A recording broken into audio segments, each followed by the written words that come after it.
안녕하세요. 저는 30대 후반의 회사원입니다. 막상 글을 쓰려고 보니 제 소개를 어떻게 해야 할지 모르겠네요. 대충 설명드린다면 저는 신체가 건강해 별탈 없이 군대도 다녀오고 남들처럼 대학 나와서 회사 생활하는 대한민국의 평범한 남성입니다. 부모님께서도 평범한 회사원이셨기에 집안 형편도 보통이었고 제가 생각해도 저는 별로 유별난 부분 없이 평범하디 평범한 보통 사람인 것 같습니다. 그래서 이런 제가 그런 기막힌 사연에 엮이게 될 줄은 한 번도 상상해 본 적 없었죠. 그런데 그런 일을 겪고 보니 사연을 보내지 않을 수가 없겠더라고요. 제가 이야기하려는 사연은 다름 아닌 저의 짧고도 긴 여운이 남았던 결혼 생활에 관한 것입니다. 사실 저는 요즘 제 또래들처럼 결혼에 별 관심이 없던 사람이었습니다. 대를 이어야겠다는 큰 뜻이 있는 것도 아니었고 여자에 크게 관심이 있는 것도 아니었죠. 물론 20대 시절에는 저도 들끓는 청춘에 미팅이며 소개팅이며 여자친구도 꽤 사귀었었지만 30이 넘어가고 보니 흥미도 떨어지고 살기 바쁘다 보니 연애도 자연스럽게 뒷전이 돼가더군요. 그렇게 살다 보니 결혼이라는 것도 점점 저와는 먼 이야기가 돼가며 혼자인 게 편해지기 시작했습니다. 그래서 저는 평생 혼자 지내는 것도 괜찮을 거라 생각하고 안일하게 생각했는데 저희 부모님은 아니셨던 모양인지 자꾸 절더러 결혼하라며 부추기곤 하셨습니다. 그런 잔소리가 듣기 싫어서 결국 집을 나와 독립을 하고 지냈죠. 그랬더니 집에 한번 찾아갈 때마다 잔소리가 더 심해지시더라고요. 결국 어머니 손에 억지로 이끌려 결혼정보회사 통해서 선까지 보고 귀찮은 일만 더 늘어날 뿐이었습니다. 하지만 저는 선으로 만나서 결혼하는 건 영 끌리지 않았고 그러던 차에 예전에 알고 지내던 지인이 제게 여자를 소개해주며 제 아내를 만나게 됐습니다. 어떻게 저는 연애와 결혼 스토리마저 이토록 평범할까요? 저도 딱히 그런 걸 기대했던 건 아니지만 저와 아내의 인연에 영화 같은 만남이나 운명 같은 건 없었습니다. 그래도 저는 그렇게 만난 아내가 퍽 마음에 든다고 생각했습니다. 아내는 아주 미인은 아니었지만 적당한 외모에 수수하고 깔끔한 사람이었습니다. 특별히 고치거나 짙게 화장한 것 없이 자연스러운 매력이 있는 사람이었죠. 그래서인지 보면 볼수록 매력적이라고 생각했어요. 제가 외모를 많이 따지는 사람은 아니었지만 확실히 첫 만남에 외모를 무시할 수는 없더군요. 그렇게 첫인상에 끌렸던 저는 그녀와 몇 번 더 만나게 됐고 저희는 서로를 알아가게 됐습니다.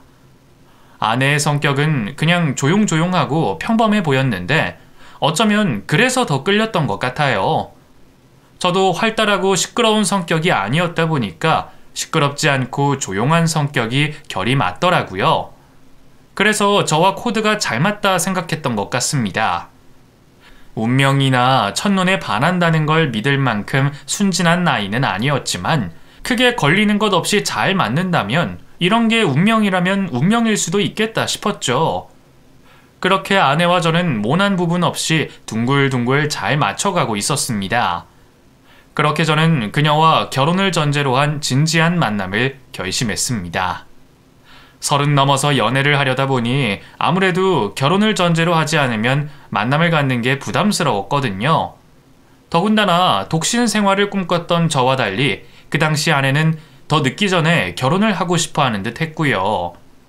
저는 결혼에 별 생각이 없었지만 상대에게 상처를 주고 싶지 않았던 탓에 신중하게 만남을 결심할 수밖에 없었습니다. 그래서 저는 이 여자라면 결혼까지 해봐도 괜찮겠다고 생각하며 연애를 하게 됐죠. 그렇게 저희는 2년이라는 시간을 만나며 결혼을 약속하게 됐습니다. 비슷한 사람끼리 만난 덕분인지 서로 집안 환경이 비슷하고 경제 사정도 비슷했던 덕에 저희는 결혼에서도 큰 문제가 없었습니다. 저희 부모님이야 제가 어떻게든 결혼하기를 바라셨던 분들이셨기에 결혼 소식을 반기며 아내를 무척 좋아하셨고 처가댁에서도 저를 좋게 봐주셨죠.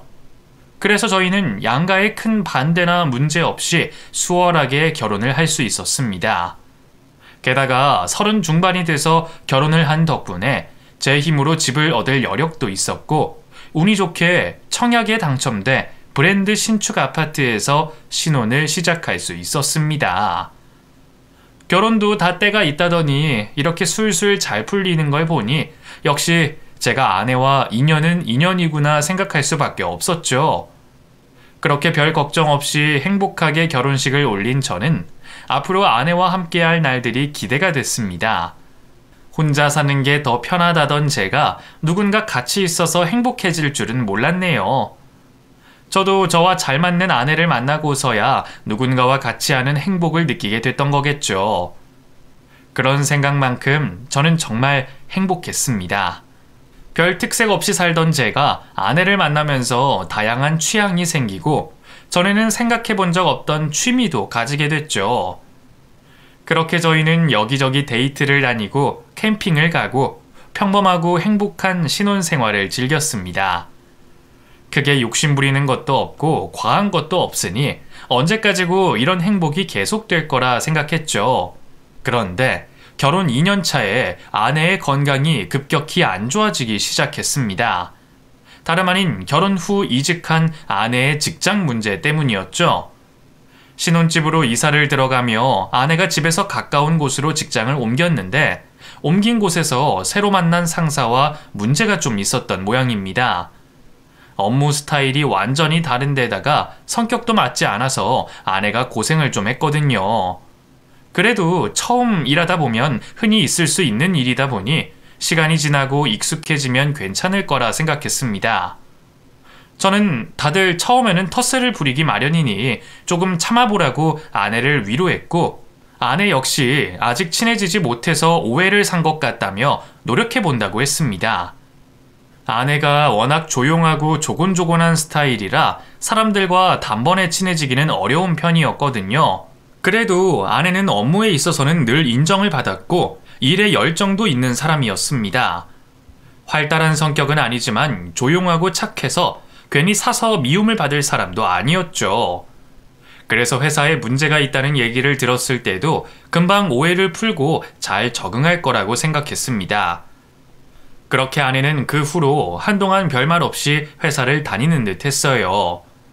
상사 때문에 스트레스는 받지만 그래도 직장 위치나 업무적인 거나 나머지는 다 만족스러워 했거든요.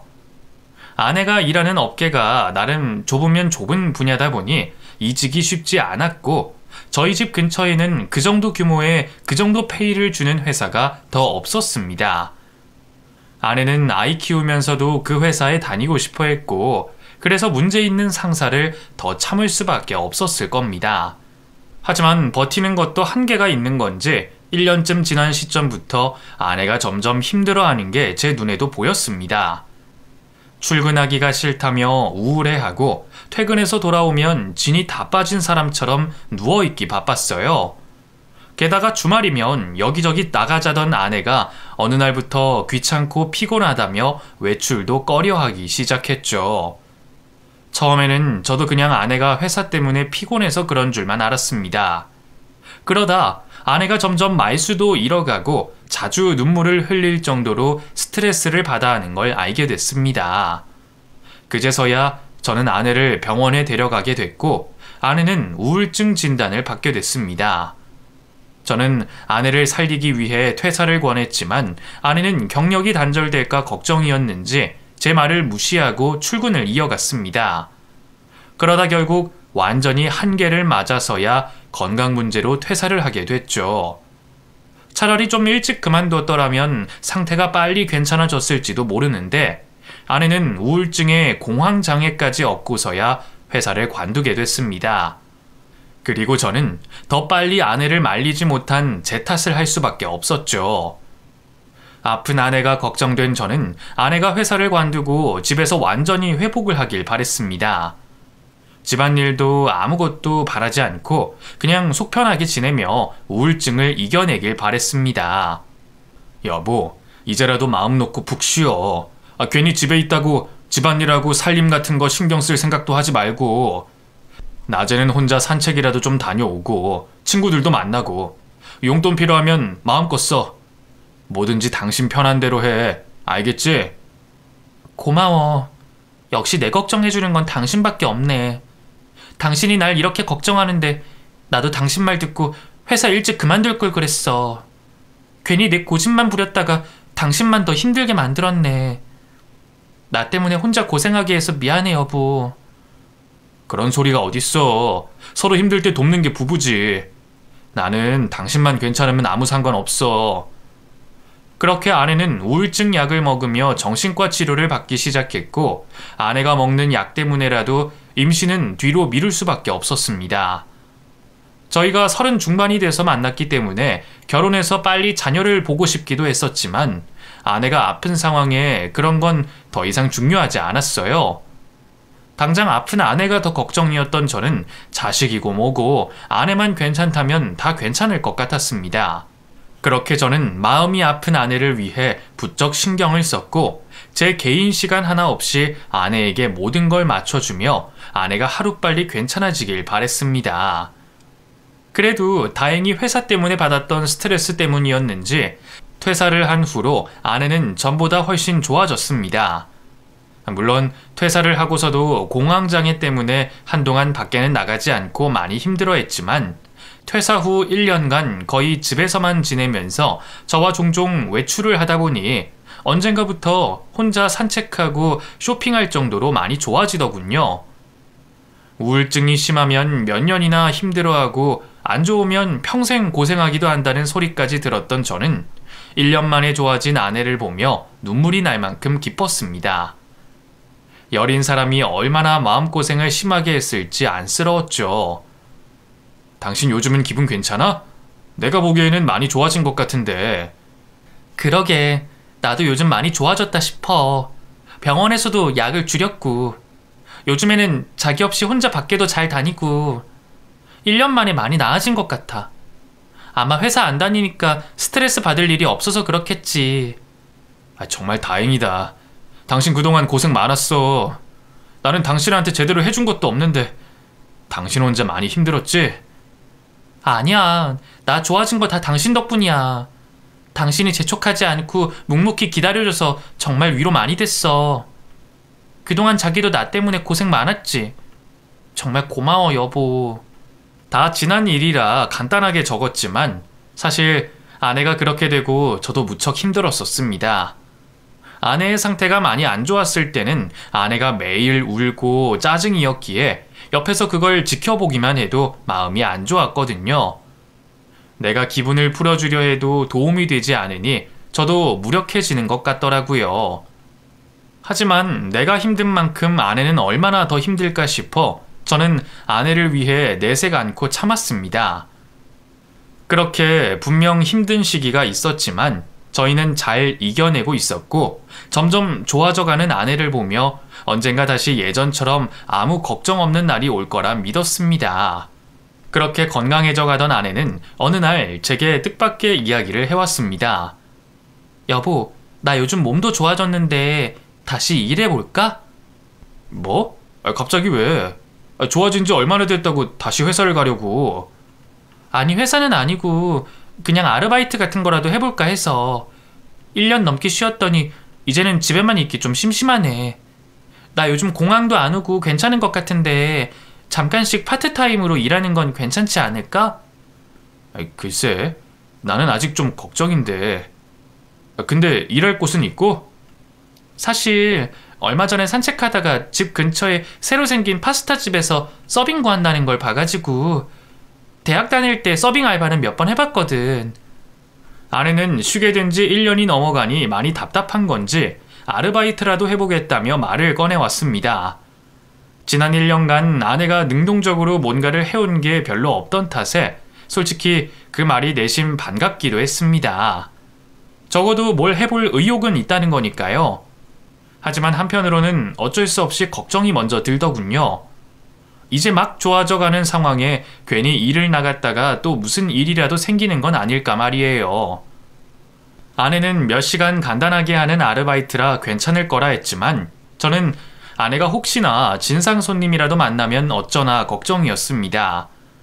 하지만 본인이 하고 싶다는데 제가 다 큰 아내가 하겠다는 결정을 하지 말라고 할 수도 없는 거고, 아내가 그렇게 하고 싶다고 하니 그러라고 할 수밖에 없었어요. 그렇게 아내는 며칠 뒤 용기를 내 가게 면접을 보고 왔고, 다음 날부터 곧바로 일을 하게 됐습니다. 여보, 나 뽑혔어. 나이가 좀 있어서 안 될 줄 알았는데 사장님이 오히려 좋아하시더라. 그래서 앞으로 주 5일 동안 일하기로 했어. 잘 됐네. 당신 기뻐하는 거 오랜만에 보는 것 같아. 그렇게 좋아? 그런가? 잘 모르겠지만 그래도 이것도 사회생활인 거지. 오랜만에 좀 설레는 것 같네. 제가 걱정하던 것과 달리 아내는 합격한 것에 기뻐하며 기대를 하고 있었고, 그런 아내의 모습이 저도 내심 기뻤습니다. 그렇게 아내는 그 후로 평일 주 5일씩 점심타임으로 아르바이트를 하게 됐어요. 처음에는 오랜만에 일을 해서 몸이라도 상할까 걱정이었는데 3, 4시간 파트타임은 괜찮은지 오히려 활력이 생기는 듯 보였죠. 그 덕에 저도 오랜만에 밝고 의욕 있는 아내의 모습을 보게 됐네요. 아직 오픈한 지 얼마 안 된 가게라 그런지 손님도 많지 않고 일도 어렵지 않아 좋다 하더라고요. 게다가 사장님이 젊은 분이시라 편하게 잘 해주신다 했죠. 사장님이 우리 또래더라고. 그래서 그런지 무리하게 일 시키는 것도 없고 나름 직원 복지도 좋은 것 같아. 그래? 몇 살인데? 자기랑 동갑이었던가? 1살 많던가 그랬던 것 같은데? 아, 안 그래도 사장님이 다음에 당신 한번 데리고 오라더라. 음식 대접해 주시겠다고. 아무래도 내가 아팠던 얘기도 들으시고 당신이 내 걱정할까봐 신경 쓰이나 봐. 사람 좋은 것 같아. 그러게 좋으신 분이네. 그럼 당신 편할 때 한번 가지고. 안 그래도 당신 일하는 거 구경하고 싶기도 했거든. 근데 그 사장님은 미혼이셔? 아니야, 결혼했어. 일찍 결혼했는지 애가 벌써 초등학생이래. 사모님도 뵀는데 부부 사이가 엄청 좋더라. 아내가 일하는 가게 사장에 대해서 좋은 말을 하는 걸 보니 저번처럼 회사에서 상사 때문에 스트레스 받는 일 같은 건 없겠다 싶었습니다. 그런 일은 없을 테니 괜한 걱정이겠지만 사장님이 기혼에 자녀도 있다고 하니 더 안심이 되더라고요. 덕분에 저는 아내가 일하는 것에 조금 걱정을 덜었습니다. 게다가 매일 나가서 잠시라도 일하는 게 도움이 많이 됐는지 아내의 건강도 좋아지는 듯 했습니다. 그렇게 아내가 가게에서 아르바이트를 하게 된 지 2달쯤 지났을 때 저는 가게 사장님께 초대를 받아 가게에 가게 됐고, 그쪽 부부까지 부부 동반 모임을 하게 됐죠. 와주셔서 감사합니다. 저 보영씨랑 같이 일하는 최창호라고 합니다. 그 보영씨한테 말씀 많이 들었어요. 진작 모셨어야 하는데 이제야 뵙게 되네요. 이준혁이라고 합니다. 저도 와이프한테 사장님 말씀 많이 들었는데 인사가 늦었습니다. 바쁘신 분 뵙고 싶다 쫄라든 제가 잘못이죠. 그래도 꼭 다 같이 식사 한번 했으면 싶었습니다. 듣고 보니 저희가 또 동갑이더라고요. 그러세요? 저희 친구네요, 그럼. 그러게요. 사실 저희 부부가 이 동네에 자리 잡은 지 얼마 안 돼서 동네에 아는 사람이 없거든요. 이렇게 된 거 동네 친구 해도 되겠습니까? 어머, 당신 또 괜히 바쁜 사람 꼬셔서 술이나 마시려고? 준혁씨, 이 사람이랑 놀아주지 마세요. 전에 살던 동네에서 술 친구들만 잔뜩 만들어서 겨우 도망 나왔더니 여기서도 그러려고 그러네요. 당신 왜 그래? 내 친구가 오해하겠네. 내가 무슨 술을 그리 많이 마신다고. 사장님, 순진한 저희 남편 데리고 정말 그러시려고요? 안 돼요. 저희 남편 술도 약한데 사장님 정말 너무하시네. 보영씨까지 왜 그래? 내 친구 하나 만들어 보려고 자리 만들었더니 두 사람은 언제 또 이렇게 친해진 거야? 이건 남자들끼리 더 소외감 느껴지네. 준혁씨, 우리 아무래도 더 빨리 친해져야겠는데요? 사람 좋고 성격 좋다던 아내의 말대로 창호씨는 처음 만난 제게도 아주 살갑게 굴며 친구 삼을 만큼 사교성이 좋은 사람이었습니다. 사람들도 금방금방 사귀고 어울리는 걸 좋아한다더니 집돌이의 내향적인 저와는 많이 다른 사람인 듯 했죠. 하지만 덕분에 제게도 살갑게 대해줘서 저도 금세 편하게 어울릴 수 있었습니다. 와이프들끼리는 벌써 단짝처럼 친해졌는지 저희 아내가 그 집 와이프와 쉴 새 없이 얘기를 나누더군요. 작년까지만 해도 가족들 말고는 다른 사람을 만나기 꺼려하던 아내였기에 그 모습도 아주 간만이었습니다. 그렇게 사장님이 준비해주신 맛있는 음식들과 와인들을 대접받으며 저는 그 부부에게 아주 좋은 인상을 받았습니다. 저희 부부가 조용한 모습이 서로 닮은 것처럼 그 부부는 밝고 쾌활한 모습이 아주 닮아 있었어요. 그래서 저희들이 어색하지 않게 부부가 배려를 많이 해주는 게 느껴지더라고요. 거기다가 죽이 아주 잘 맞는지 결혼 10년 차로는 보이지 않을 만큼 아주 다정해 보였습니다. 모르는 사람들이 본다면 신혼일 줄 알 정도로 말이죠. 게다가 남편이 와이프를 어찌나 챙기는지 저도 어디 가서는 애처가 소리 듣는데도 그 남편만큼은 안 되더군요. 창호 씨 부부 굉장히 가까워 보이더라. 초등학생 애가 없었다면 결혼 10년 차인 거 못 믿었을 거야. 그러게, 둘이 아직도 신혼 같지? 사장님이 민서 씨를 많이 좋아하나 보더라고. 첫사랑이라 그러던데? 대학 시절부터 사귀다가 결혼한 거래. 아이, 정말? 와, 그럼 거의 20년을 만난 거네? 인생의 절반 아니야? 그러니까. 그런데도 여태 신혼 같은 거 보면 둘이 정말 사랑하나 봐. 우리도 나중에 저럴 거야. 아니지, 내가 더 잘해주지. 정말? 당신은 내가 지금보다 한참 나이 들고 못 나져도 지금처럼 사랑해 줄 거야? 아니, 당연한 소리를. 내 인생의 여자는 당신 하나뿐이야. 그날 그 부부를 보며 저는 많은 생각이 들었습니다. 20년 가까운 세월을 함께하는 건 어떤 기분일지, 오랫동안 변심 없이 소중한 마음을 지켜온 그 부부가 존경스럽고 부러웠습니다. 하지만 저 역시도 아내를 사랑하고 아꼈기에 꼭 그렇게 되어 보이리라 다짐했죠. 그렇게 사장님 내외를 보고 난 후 저는 아내가 일하는 걸 더 이상 걱정하지 않았습니다. 아내도 몇 달 해보니 적응이 되는지 처음 점심타임만 일하던 것을 저녁타임까지 늘려가기 시작했고, 덕분에 저보다 아내의 퇴근 시간이 더 늦어졌지만 열심히 하는 아내를 응원해줬습니다. 하지만 시간이 지날수록 저는 점점 더 바빠지는 아내에게 염려와 섭섭함이 들기 시작했어요.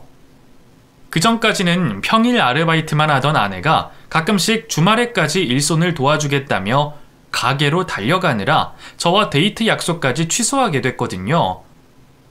여보, 나 가게 좀 가봐야겠는데 어쩌지? 지금 일손이 부족해서 좀 도와주면 안 되냐는데. 뭐? 오늘 우리 둘이 나가서 영화 보기로 약속했잖아. 예매한 건 어떡해? 지금 취소해도 수수료 없잖아. 그러지 말고 영화는 다음에 보자. 응? 그래도. 미안해 여보. 그래도 필요할 때 도와드리면 좋잖아. 그치? 아내는 가게 사장님에게 무척 고마워했었습니다. 우울증에 공황장애가 있는 자신을 믿고 일을 시켜준 것도 고마웠고, 덕분에 약을 끊어도 될 정도로 상태가 많이 호전됐거든요. 그래서인지 아내는 가게 일이라면 밤이나 낮이나 도와주고 싶어 했고, 어느새 직원이 아니라 사장처럼 가게 일을 신경 쓰기 시작했습니다. 워낙 뭐든 열심히 하는 아내를 잘 알고 있었기에 이상한 일은 아니기도 했고, 저도 제 아내에게 잘해준 사장님에게 감사했지만, 그렇다고 파트타임으로 시작했던 일 때문에 저희 부부의 시간이 없어지는 건 달갑지가 않았어요. 하지만 겨우 상태가 좋아진 아내에게 제가 섭섭한 말을 할 수는 없었습니다. 제가 싫다고 하면 착한 아내가 제 편을 들 것이 뻔했기에 저는 아내가 하겠다는 일에 딴지를 걸지 않았습니다.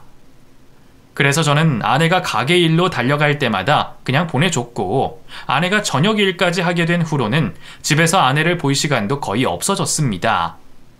하지만 그게 그 사장님 탓은 아니었기에 저는 여전히 사장님을 좋게 보고 있었어요.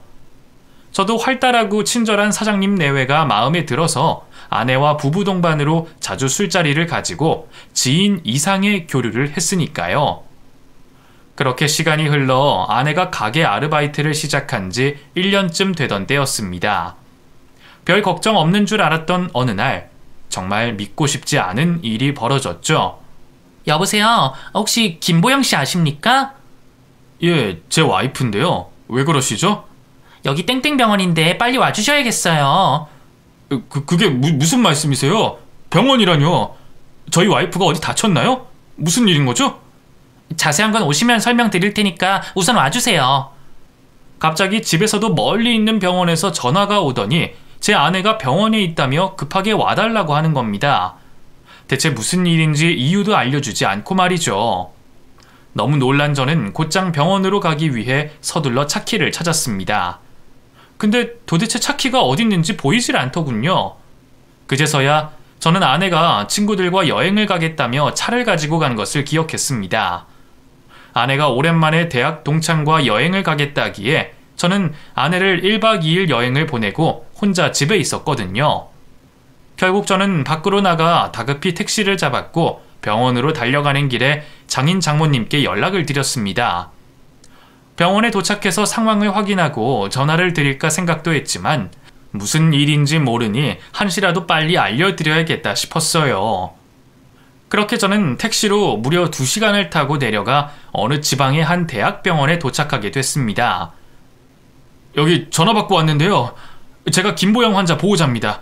저희 와이프 어딨나요? 병원으로 뛰어들어가 아무나 붙잡고 아내의 이름을 부르짖던 저는 확인해 보겠다는 직원의 말에 1분 1초를 초조한 마음으로 기다렸습니다. 얼마 뒤 확인이 됐는지 직원이 저를 쳐다보는데 그 순간 저를 쳐다보는 직원의 표정이 너무 좋지 않은 겁니다. 그리고는 조용히 저를 직접 어디론가 데려가더군요. 그렇게 제가 다시 만난 아내는 싸늘한 모습이었습니다. 이게 무슨 상황이에요? 지금 어디가 아픈 거예요? 김보영 환자분 돌아가셨어요. 구급차 실려 오셨을 때부터 이미 숨이 멎은 상황이었습니다. 유감입니다. 그러니까 제 와이프가 왜요? 교통사고였어요. 그 한적한 국도에 사고 차량이 있다는 소식 듣고 구급대원들이 출동했는데 사고가 있는지 오래였는지 과다출혈로 돌아가셨습니다. 아내가 교통사고로 사망했다는 말에 저는 아무 생각도 들지 않았습니다. 갑자기 어디서 어떻게 사고가 났는지 확인을 해야 하는데 정말 이상하게도 머리가 돌아가지 않더라고요. 결국 충격을 받은 저는 그 자리에서 아내의 차가운 손을 끌어잡고 한참 동안 오열을 할 수밖에 없었습니다. 그렇게 한참 울고 있으니 장인 장모님께서 저를 찾아오셨더라고요. 이서방, 이게 무슨 일이야? 보영이가 왜? 장모님, 보영이가 죽었답니다. 보영이가 죽었어요. 그게 무슨 소리야? 보영아! 제가 붙들고 있는 아내의 몸이 차갑게 식어 있는 것을 확인한 장모님은 그 자리에서 그만 쓰러지셨습니다. 장인어른은 겨우 정신을 붙들고 계시는 듯 했지만 이미 저처럼 정신이 온데간데 없으신 듯 보였죠. 그렇게 모두 아내의 죽음을 앞에 두고 혼란스러울 수밖에 없었습니다. 충격에 도저히 서 있을 힘도 없었지만 아내의 죽음을 이해해야 했기에 저희들은 아내의 사건을 담당한 경찰서를 찾아가야 했습니다. 아내의 시신을 안치실에 넣어두고 경찰서로 향하는 발걸음이 마치 지옥으로 걸어 들어가는 기분이더군요. 그렇게 경찰서에 도착한 저희들은 아내의 사고에 대해 이해할 수 없는 이야기를 듣게 됐습니다.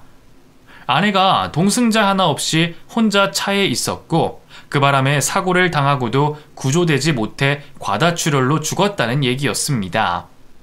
하지만 저는 아내가 친구와 여행을 갔다 들었기에 그 이야기를 이해할 수 없었습니다.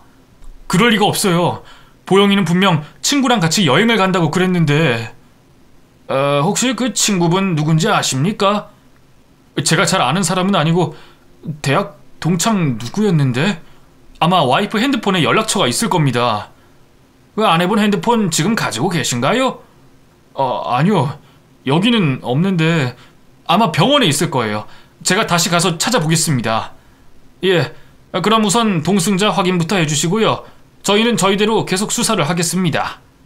그제서야 정신이 조금 돌아왔던 저는 병원에서 아내의 휴대폰을 찾아 아내와 여행을 간다던 친구에게 연락을 취했습니다. 그런데 황당하게도 아내가 같이 여행 간다던 그 친구는 그 사실을 전혀 알지 못하고 있었습니다. 예? 제가 보영이랑 여행을 갔다고요? 그럴 리가요. 저는 보영이랑 연락한 지도 몇 달이나 됐는데. 혹시 저 말고 다른 사람 아니에요? 그래서 혹시나 싶어 아내의 친구들 모두에게 여행 일을 물어봤지만 그중 누구도 아내와 여행을 간 사람은 없었습니다. 그제서야 저는 아내가 제게 거짓말을 하고 뭔가 숨기고 있었다는 걸 알게 됐죠.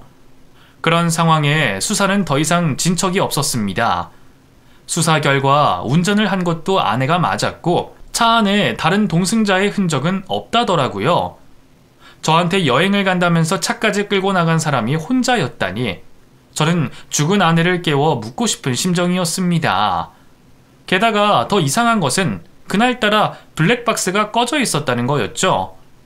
늘 켜져 있었던 블랙박스가 하필 아내가 차를 쓰기로 한 날 꺼져 있었다는 게 뭔가 이상했습니다.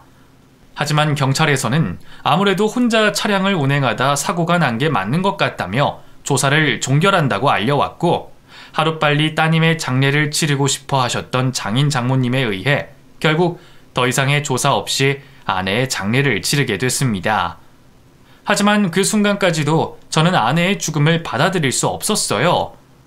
하지만 아내를 계속 시체 안치실에 둘 수는 없었기에 마지못해 장인 장모님의 뜻대로 장례를 치르게 됐습니다. 남편인 제가 상주가 돼 아내를 찾아온 손님들을 하나하나 맞아드렸습니다. 장례식을 찾아와 준 사람들은 모두 제게 위로를 건넸지만 저는 어떤 말도 귀에 들리지가 않았어요. 그때 제 머릿속에는 대체 아내가 혼자 그 먼 길을 왜 갔으며 왜 제게 거짓말을 했는지에 대해 궁금증으로 가득 차 있었거든요. 평소에는 저한테 실없는 소리도 잘 하지 않던 아내였기에 그런 아내가 죽기 직전 저를 속였다는 것이 도저히 믿기지가 않았습니다. 그렇게 텅 빈 속으로 상주 노릇을 하고 있는 중에 창호 씨 부부가 찾아왔습니다.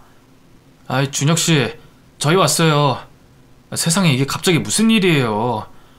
뭐라고 말을 해야 할지. 근래 들어 저희 부부가 가장 자주 보고 친하게 지내던 지인들이었기에 이럴 때 찾아와 준 게 고맙고 내심 반가웠죠. 그런데 그 순간 어디선가 띠링거리는 알람 소리가 요란스럽게 울려대는 겁니다. 그건 제가 바지 주머니에 넣어뒀던 아내의 휴대폰 소리였습니다. 장례 치르며 문자 카톡 알림이 너무 많이 올 것 같아 그 알림은 다 꺼뒀는데 이건 무슨 소린가 싶었죠. 그렇게 휴대폰을 열어본 순간 저는 너무 놀라 휴대폰을 떨어뜨리고 말았습니다. 아내의 휴대폰 알림의 정체는 아내의 휴대폰에 깔려있던 어떤 어플 때문이었습니다. 이게 대체 뭐길래 요란한가 싶어 들어가 봤더니 그게 커플 위치 추적 어플 비슷한 거였더라고요. 커플들이 서로 간의 위치를 공유하고 확인할 수 있는 그런 용도인 듯 했습니다. 그리고 지정해둔 사람이 범위 내에 들어오면 자동으로 알림이 울리게 되는 것이죠. 그리고 그런 아내의 휴대폰을 울린 상대는 내 사랑이라고 저장되어 있는 가게 사장이었습니다. 그제서야 아내가 왜 제게 친구와 여행을 간다며 거짓말을 했는지 짐작할 수 있었습니다. 그리고 그런 저의 짐작은 애석하게도 확신이 될 수 있었습니다. 이걸 다행이라 해야 하는지 몰라도 그 어플 속에 아내와 커플로 지정된 그놈의 위치 정보가 고스란히 남아 있었거든요. 그래서 제 아내가 사고를 당했던 그날, 그놈이 제 아내가 사고 난 곳에 같이 있었다는 걸 확인할 수 있었습니다. 그걸 확인하게 된 제가 너무 놀라서 두 사람을 앞에 세워놓고 휴대폰만 들여다보고 있자 기다리던 그놈이 먼저 물어오더군요. 그거 혹시 보영씨 핸드폰 아니에요? 케이스가 익숙해서요. 혹시 무슨 일 있나요? 근데 혹시 보영씨 사고는 그냥 교통사고로 종결난 건가요? 제가 아내의 휴대폰을 확인하지 않고 그 말을 들었더라면 아마 그냥 지인의 죽음을 두고 믿지 못해 을에 묻는 말일 거라고 생각했을 겁니다. 하지만 그놈이 제 아내와 불륜관계라는 것을 의심하게 된 상황에서는 그놈이 내 아내의 죽음에 뭔가 관련이 있다고 의심할 수밖에 없었어요. 그걸 창호씨가 왜 궁금해합니까? 왜요?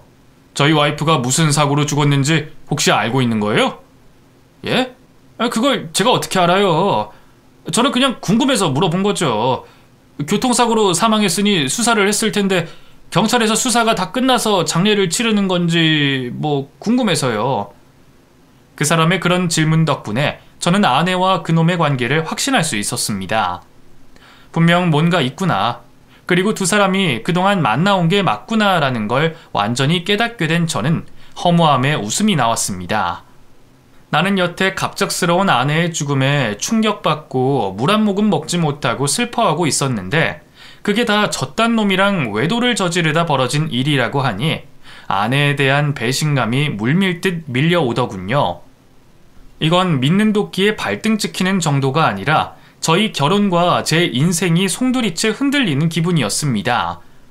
믿었던 아내가 어떻게 죽으면서 사람 뒤통수를 이렇게 치나 싶을 정도였죠. 맘 같아선 그 자리에서 그놈에게 내 아내와 무슨 짓을 하고 다녔냐고, 그날은 어쩌다 혼자 도망간 거냐고 묻고 싶었습니다. 하지만 딸을 잃고 쓰러지듯 계시는 장인 장모님을 보니 제가 남의 자식 장례식장에서 차마 깽판을 치지는 못하겠더라고요. 아내한테는 관짝에서 끌어내고 싶을 정도로 화가 났지만 제게 잘해주셨던 장인 장모님은 잘못이 없기에 결국 저는 산 사람을 위해서 잠시나마 화를 참기로 했습니다. 따져 묻고 싶어도 이미 아내는 죽어버렸고 그놈에게 죄가 있다면 제가 아니라 경찰들이 죄값을 치르게 할 테니까 말입니다. 그래서 저는 그놈에게 묻고 싶은 수많은 질문들을 참아내며 별말 없이 그 부부를 돌려보냈습니다. 그리고 곧바로 아내의 사건을 담당했던 경찰들에게 연락해서 상황을 설명했습니다. 몇 시간 뒤 형사들이 장례식장으로 찾아와 아내의 핸드폰을 받아갔고 아내의 사망 수사는 다시 시작될 수 있었습니다. 어차피 수사를 진행하려면 며칠이나마 걸릴 테니 장인 장모님께는 장례라도 다 끝난 다음에야 말씀을 드려야겠다 싶었어요.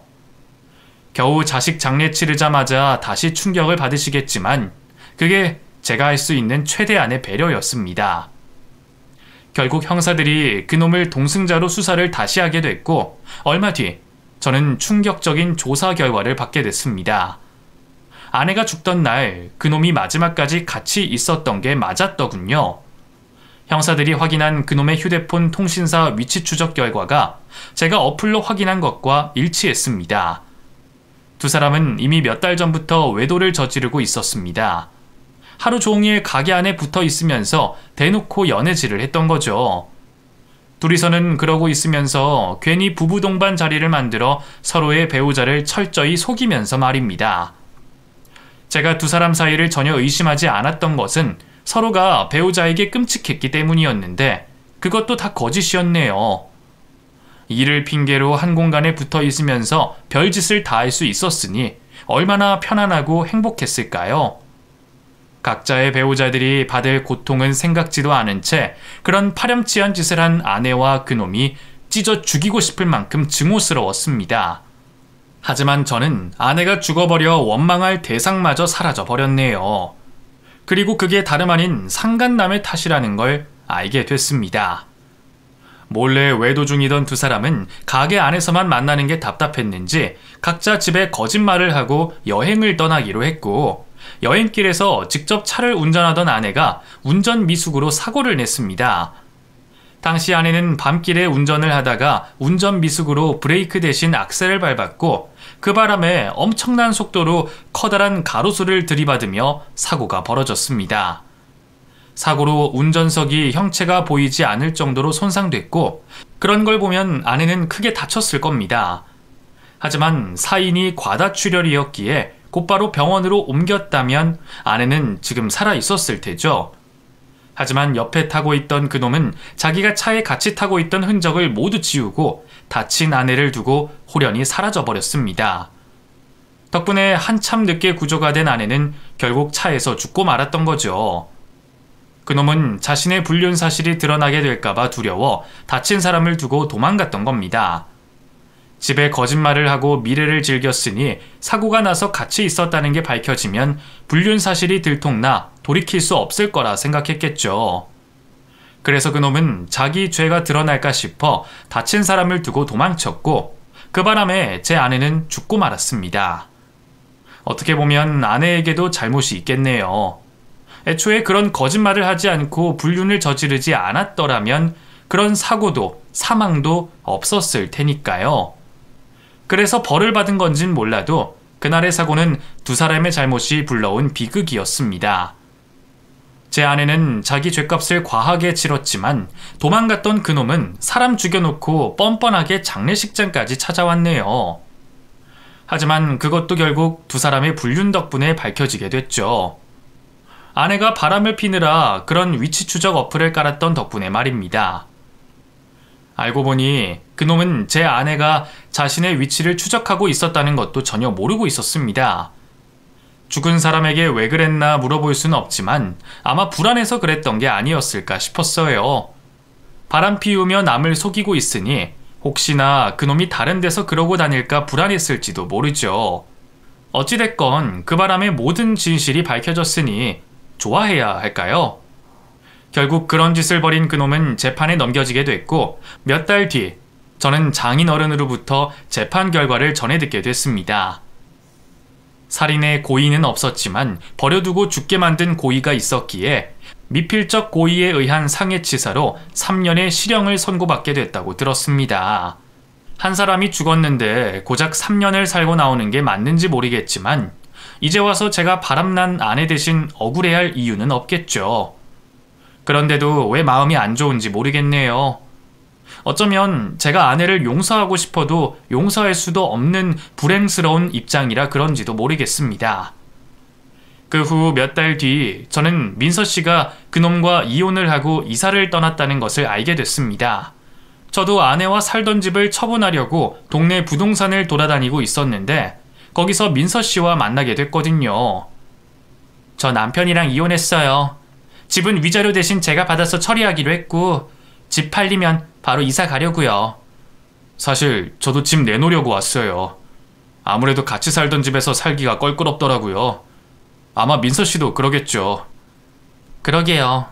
우린 잘못한 것도 없는데 왜 도망치듯 떠나야 하는 건진 모르겠지만 그래도 이 기회에 다시 새 출발해보려고 해요. 그러니까 준혁 씨도 꼭 새 출발하셨으면 좋겠어요. 저희는 서로 껄끄러운 마음으로 짧은 인사를 나눴습니다. 위로를 건네기엔 어색한 사이였지만 어찌 보면 불륜의 피해자라는 같은 입장이어서 그런지 새 출발을 하길 바란다는 민서 씨의 말이 위안이 되더군요. 그래서 저도 민서 씨의 새 출발을 진심으로 빌어주기로 했습니다. 어쩌다 불륜 한 번으로 두 사람의 인생은 나락으로 떨어지게 됐지만 피해받은 우리는 부디 다시 시작할 수 있길 말입니다. 저도 앞으로 한동안은 방황할지 모르겠지만 더 이상 그런 끔찍한 일은 모두 잊고 새로운 행복을 찾을 수 있기를 바라봅니다. 감사합니다.